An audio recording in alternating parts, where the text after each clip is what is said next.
Welcome back to the Gains for Girls podcast. Thank you guys for tuning in. Make sure you check us out at OutKick.com, anywhere where you get your podcasts.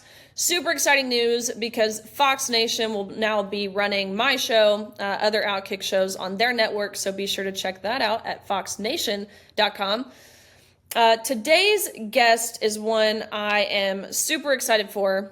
I was looking at everything going on in the world, whether it was the Olympics, whether it was Sam Ponder being fired at ESPN, and I was thinking to myself, who would be a good guest to get on and to talk about all this with? And my mind immediately went to Michele Tafoya. I have been a big fan of hers for a long time, far longer than I have been involved in this space. I remember watching actually the Olympics in 2016, and she was one of the commentators for the sport of swimming. I was actually there at the Olympic trials, and so been a big fan of hers for a long time. She is an American reporter, sports broadcaster. She's worked at CBS Sports, ABC, ESPN, NBC, all of the acronyms. She's been there. I think notably, she was the primary sideline reporter for NBC Sunday Night Football, covered the NFL, again, the Olympics, professional sports, but she has since departed from the sports casting world. Now she has her own show. I encourage you to go check that out. And she is a conservative political consultant. She makes TV appearances to discuss the state of American politics, sports, culture, and how they all intersect. And so I could not be more excited for this conversation with Michele Tafoya. Michele, thank you so much for coming on the Gains for Girls podcast. Great to see you. You've been someone that I have admired and looked up to for a really long time, far longer than I have been involved in this space. And so I could not be more thrilled to talk with you. But before we get into anything, I want you to take a little time, tell us about yourself and your illustrious career. Well, you know what? It's been, we're gaining on 3 years now since I stepped away from the NFL. I quit that job because I just kept looking around and seeing how afraid people were to talk. And that mortified me. And even I was limited as to what I could say in that job. I was on the #1 show in primetime, Sunday Night Football, and you don't want to invite controversy. And that's what I signed up for. I signed up to be a team player and to focus on the show and not focus on me and my political stances. But I couldn't do it anymore. I couldn't keep quiet anymore. And it was worth stepping away from what had been my dream job my entire life to be able to do this and to talk to people like you. And I admire the hell out of you, Riley, for taking the stances that you have and being so courageous to stand up to the mob. Let's face it. So I had nothing more to gain by staying in my job, and I had a lot to lose by not speaking out. So I've got the Michele Tafoya podcast, and I'm kind of traveling and doing a ton of media all over the country whenever I can. If I can change one mind or even make one person think, or even encourage one person to speak, Riley, one person to post something that they might not have otherwise posted, then I'm happy. I love it. I love how you said encourage someone to think, because thinking has seemingly become a lost art in today's society, and you are doing just that. 3 years ago, gosh, this must have been the height of the COVID stuff, the height of the BLM stuff, all affecting, it shouldn't be, but affecting the world of sports.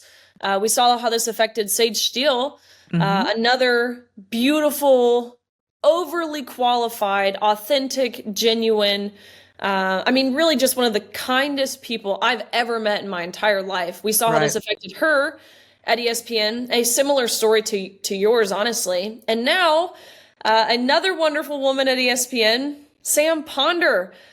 She recently, we saw it all over the news, ESPN ultimately terminated Sam Ponder. They claimed it was for budget cut reasons. We know Sam Ponder really was the only woman currently employed, at least by ESPN, who was unapologetic in firmly saying that it's not hateful to demand fairness in women's sports.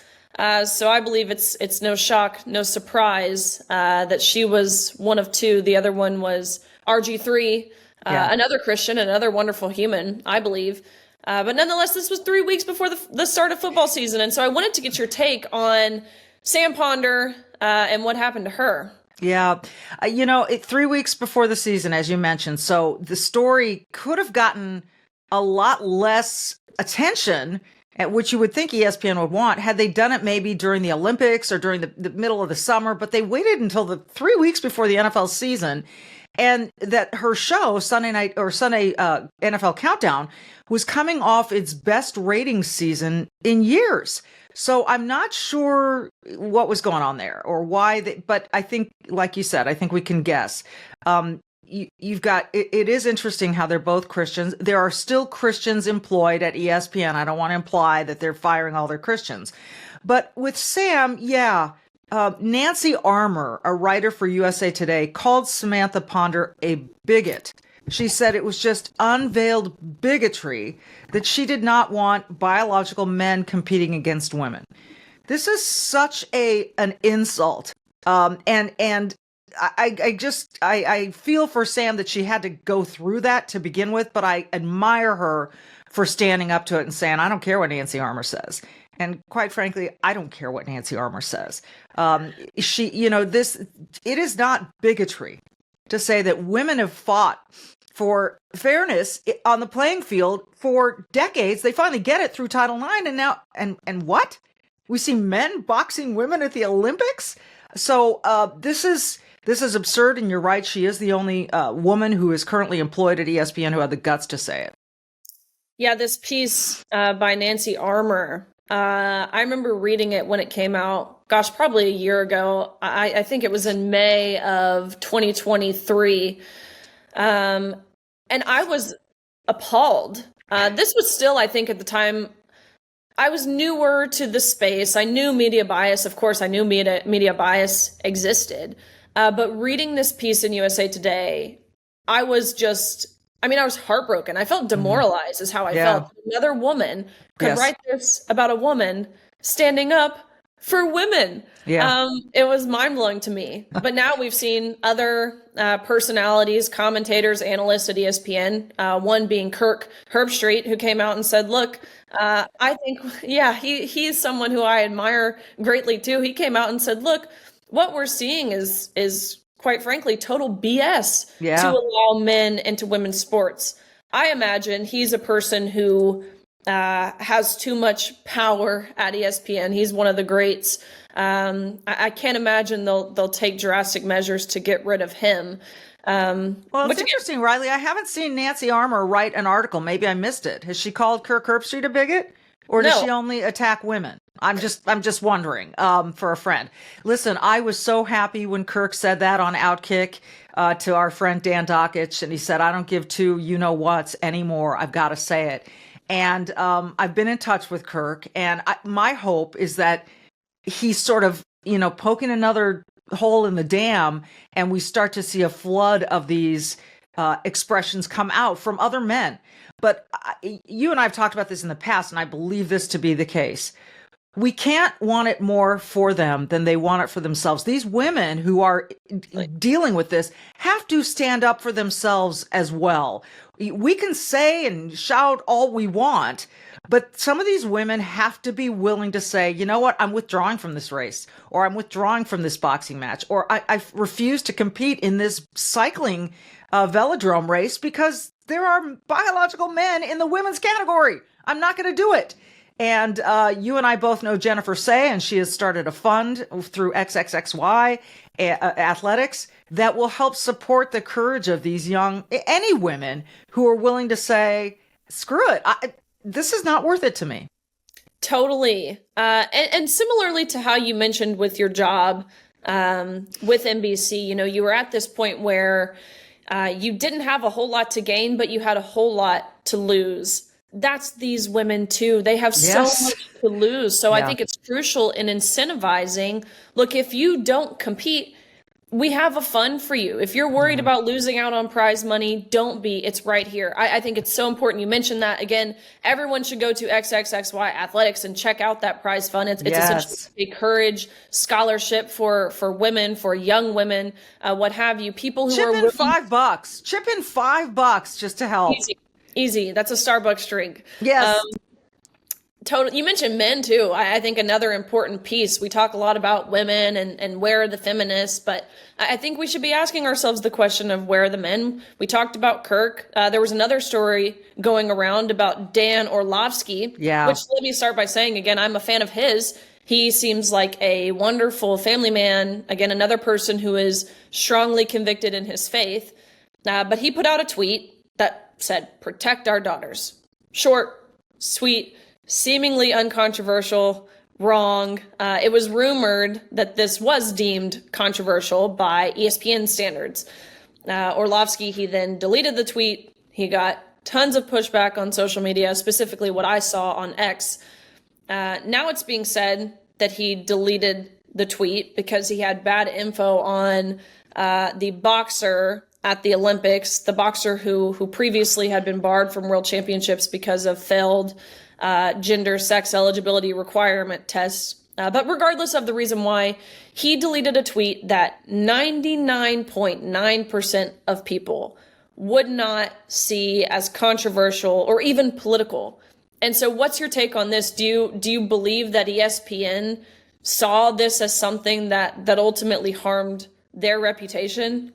Well, when you look at Orlovsky's explanation as to why he deleted the tweet, he said, look, I work for a big company, ESPN, and what I post reflects on me and my family, but also on the company I work for. And I understand that, given what I've just said to you about being on Sunday Night Football and knowing that you can be a distraction. But ESPN is a massive company, and by that I mean they have tons of people on the air. So it's not just like the number one show on the comparison is hard to make here because Dan should be able to have his own opinions. He's on there for opinions. I was a reporter. I was a journalist. I was an objective observer of the games. It was a totally different role. So, but in this case, to say protect our daughters, I have to believe that he was encouraged to delete that post. Or that he received some sort of feedback that encouraged him to delete that post. And it's such a bummer. In full transparency, I worked for ESPN for a long time and ABC. And it's just disappointing to know that any broadcast, any media platform doesn't have room for conflicting opinions, for divergent opinions, for this diversity, equity, inclusion thing. They don't include conservatives more often than not, and conservative thought. And that is really, really disappointing to me. And I think that ESPN has paid a little bit of the price for that. And I think that most companies end up paying the price for that. Yeah, I saw where Steve Kerr, even during his speech at the DNC, he said he was taking a risk to endorse Kamala Harris for president, which we saw even just a couple weeks ago this week where Mina, she said that Tim Walz oozed masculinity and was her kind of man, which is her kind of masculinity. Yeah. That's just comical in my opinion. Well, Go ahead. Riley, I'm sorry to interrupt you. I posted because I've lived in Tim Walz's Minnesota for 30 years now. And I've seen Republican governors. I've seen Jesse the Body Ventura as our governor. And now I've seen this guy, Tim Walz. And for someone who hasn't lived in Minnesota and someone who does not know this man or his record to say this is the kind of masculinity that she champions. And she compared it to the Kelsey brothers, to Travis and Jason Kelsey. I beg to differ. I know those two guys pretty well, and I beg to differ. But masculinity and her kind of masculinity, what the hell does that have to do with what kind of job you do in governance? Zero. And by the way, I don't want the kind of masculinity that Tim Walz exuded when we were sitting here for 3 days watching Minneapolis burn, when we were under his curfews, when we were locked down, when our kids couldn't play hockey during COVID. So kids were driving to Wisconsin in order to get their hockey practices in, watching our grade levels. We have 50% of the kids in Minnesota can't read or write or do math at grade level. That is despicable. That's not the kind of masculinity I'm up for. No way. Not to mention, I don't know any masculine man who feels it's necessary for other men to use tampons, female menstrual products. I just want to know where these boys are putting these tampons. But I digress. According to my son, most boys are just throwing them around the restroom. Of course. What because would they're you boys. expect boys, high school, middle school age boys to do? Right. But Kimes, I saw where OutKick even reached out to her for comment. She wouldn't give one. She claimed OutKick had posted horrible lies and has caused racism and harassment to her family, which itself is a total lie. Clay Travis and others on the OutKick team have done an awesome job in calling her out, continuing to press her. You say we posted these lies. What are the lies? Of course, she hasn't been able to produce anything that would validate her story. All of this to say, to your point, it seems it goes one way. Always. At ESPN, if you have conservative beliefs like Sage Steele or Sam Ponder or David Pollack, another example. Yes. You get fired. But if you have far left wing opinions like Mina Kimes, it seems as if you get promoted. Yeah. Back to Steve Kerr saying it's a risk. No one takes any risk by being a left-winger in sports. It seems all you get is praise. I would agree with that. I can understand a certain measure of risk because he knows that 50% of the country disagrees with him. Right. And he's got this very high-profile position. But Steve Kerr has disappointed me for other reasons, not having to do with whom he supports, but what he supports. And his views on China are very disturbing to me. And for him to view, he has said in a press conference, no, he hasn't talked or acknowledged the human the violations of human rights in China, nor has he talked with China about the violations of human rights in the United States. They are not comparable. And this is, by the way, is another thing that Tim Walz has said. When he was a teacher in Nebraska, he taught his students that China was this great place where everyone was treated equal. Well, tell that to the Muslim Uyghurs, Tim. Tell that to the Uyghurs who are shoved away in these re-education camps, separated from their families so histories can't be taught, and forced into labor and other things, I might add, and many just, exterminated. Are they equal, Tim? So his views on China are very disturbing to me. And his relationship with the CCP needs to be called into question if he and Kamala are ever willing to take questions.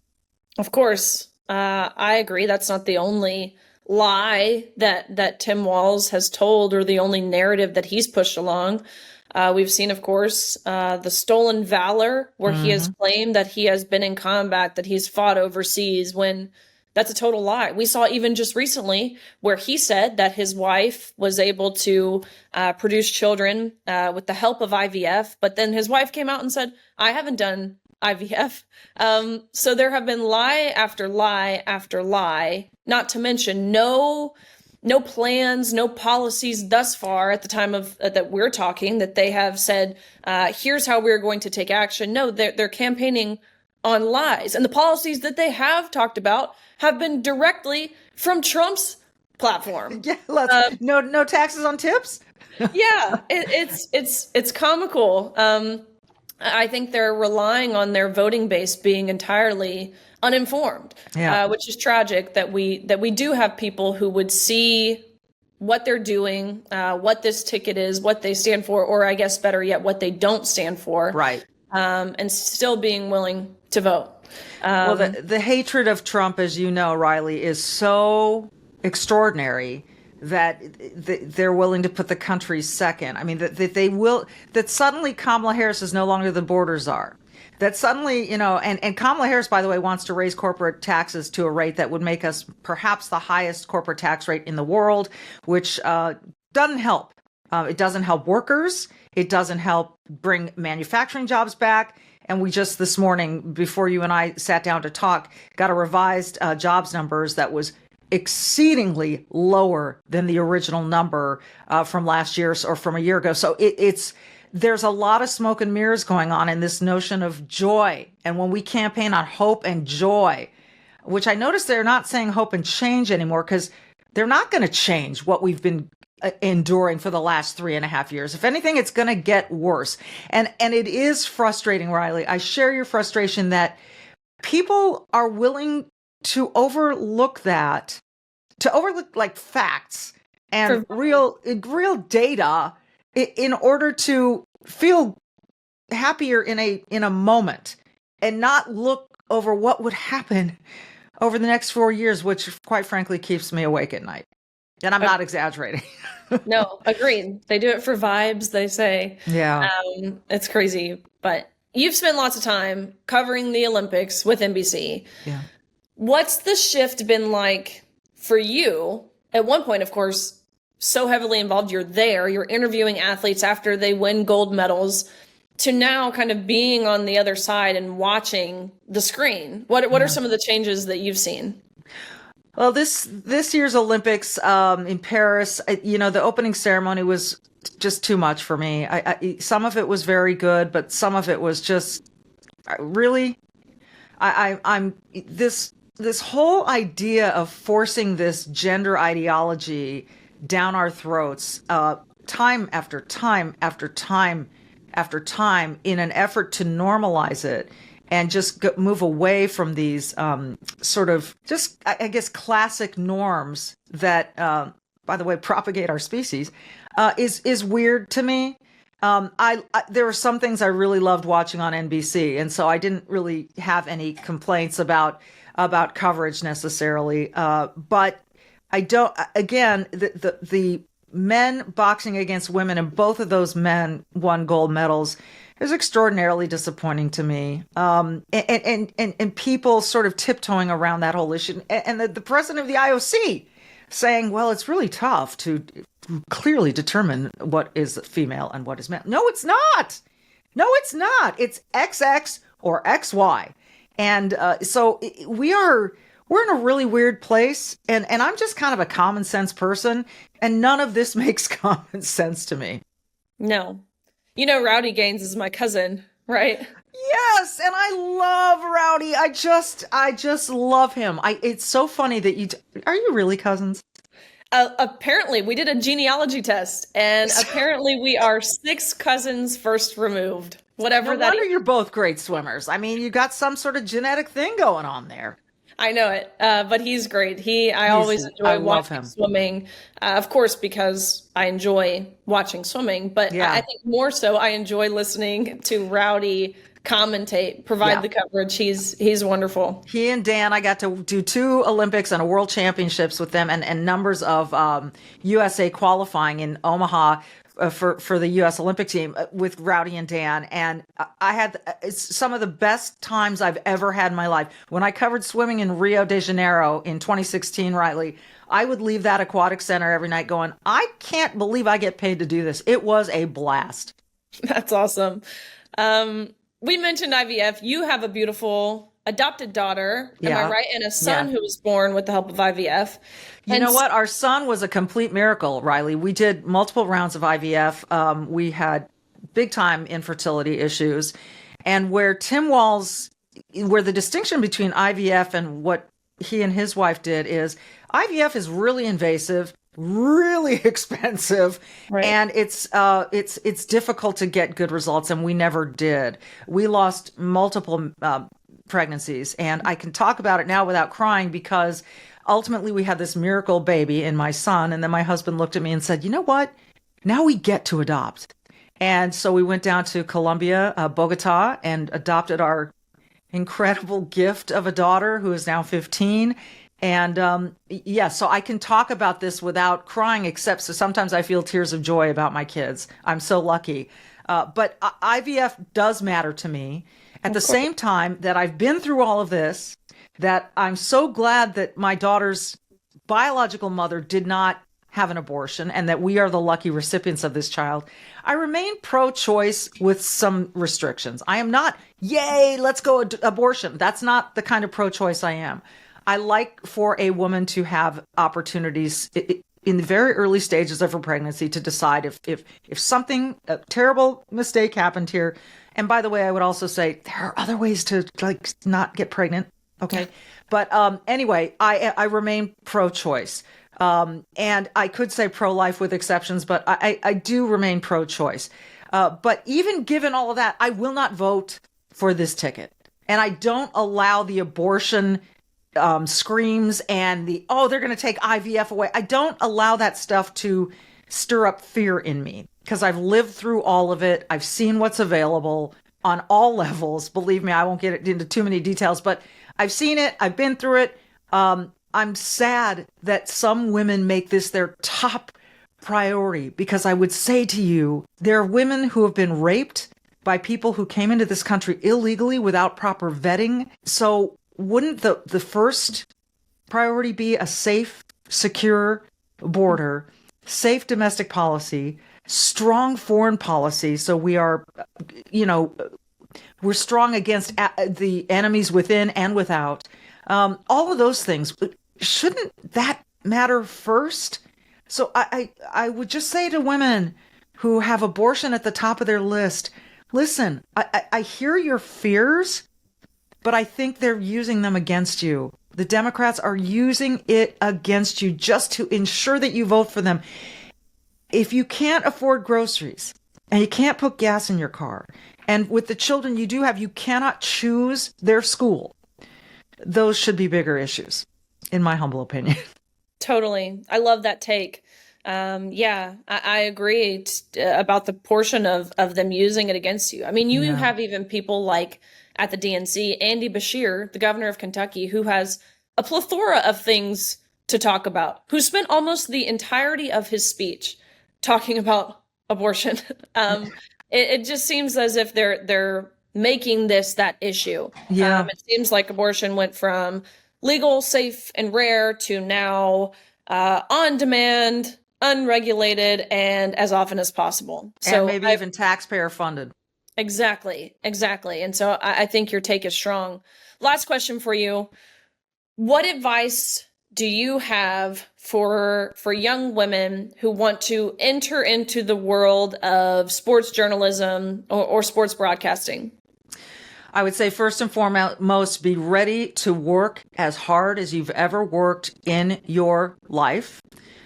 Put yourself second. And by that, I mean, you are not the story.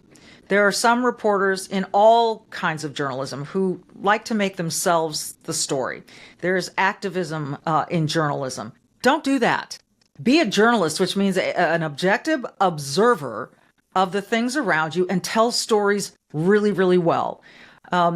Understand how to captivate your audience by hooking them with that first part of the story. But more than anything, be really good to work with.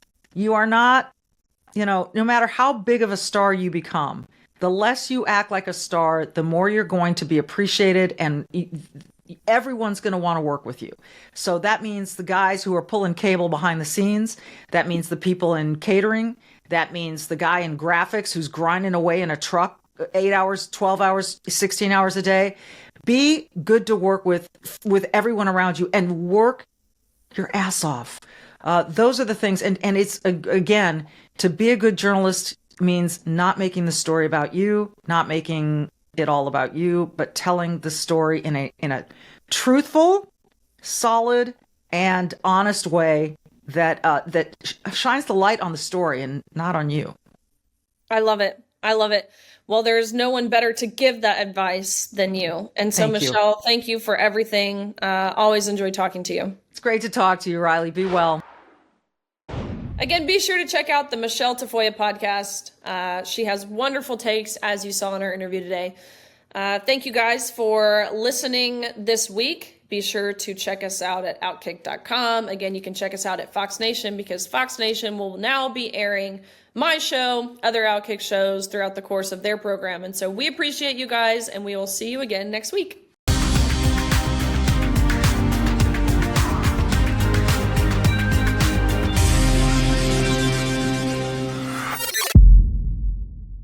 Hey everybody, thank you so much for watching. The fight to save women's sports and restore common sense is far from over, and I continue the conversation every week. So make sure to catch more content over here and subscribe to OutKick so you don't miss a thing.